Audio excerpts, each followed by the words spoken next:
being on time has a lot of importance as far as life is concerned, about relationships, about business, about jobs, about careers. And while occasionally being late for events or work days or even school days is normal, constantly running late may be a sign of some deeper issues in your life. Tardiness on a severe level, though, turns into a major issue, just not for you, but also for those who depend on you at the final destination. Friend could be waiting for you to take them to the hospital, or it's a critical time where you can only have so many people in line, or it's a job interview or whatever. And so this tardiness can really, really cause some deep, deep challenges in your life. And a lot of people I know who are constantly running late going, oh, I don't run late that often. And that expression, how you do anything is a reflection of how you do everything holds so true, because nobody ever calls them on it, so they don't know they're late. People just accept the behavior because, oh, that's just a friend. That's just the way John is. That's just the way Mary is. And it doesn't get pointed out for them to clear it up. But chronic lateness is a delay occurrence with some people. With some friends, it could be this as clients work on it.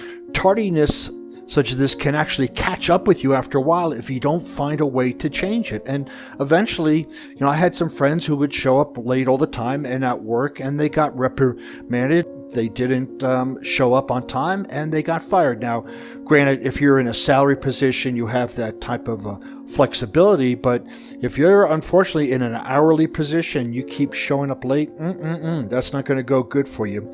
But remember, we live in a society that expects better of you than running late constantly everywhere you journey on a regular basis. We expect people to show up when they say. We expect people to give us the word. So think about this, right? You say, yep, I'll be there at 8. And you're not. You broke your word. You broke your promise. So now, how can anybody trust you? Because how you do everything is a reflection of how you do anything. If you broke your word on being there on time, where else are you going to break your word? So when you do not change this behavior, it can cause issues such as job loss, school suspension, or in many cases, loss of friends. You develop a reputation for being the late one instead of your many positive attributes. People will look at the big annoying thing first before they remember, oh, you're kind, you're generous, you're this, but you're always on time. So how can people depend on you? Here are some ways of running late. These are some examples or some signs of it. Avoiding anxiety. Many people who run late use tardiness to avoid anxiety by arriving late to an event or other functions. So the anxiety is in their mind about being at the event. If they get there too early, what am I going to do? Who am I going to talk to? What am I going to say?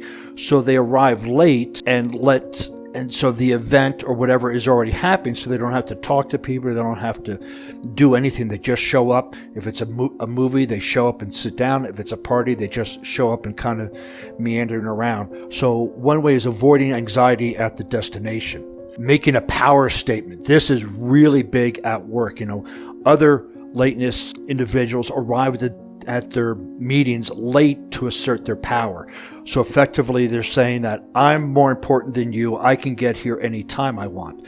And this is sometimes a conscious move and sometimes an unconscious move. But in meetings at work, a lot of time it is to show that they are in control, that they have the power by showing up. So if this is you, consider why you're showing up late, and then, we're going to go through some ways here on how to get back on track. But consider, your behavior at work. Are you showing up late? Is this kind of a power statement? Another one is testing the love of others. And a lot of these things are unconscious. And this is why I'm bringing them up, is so that you can be aware of them and make conscious changes. So people also turn to lateness as a way of testing the love others feel for them. They show up like, it's okay, I still love you anyway. It's okay, we're still friends. It's okay. So they test the other persons. It could be a friend, it could be a significant other, it could be, a son and daughter showing up late for something with the parents. But it's testing the love of others. It's like, will you love me if I'm late?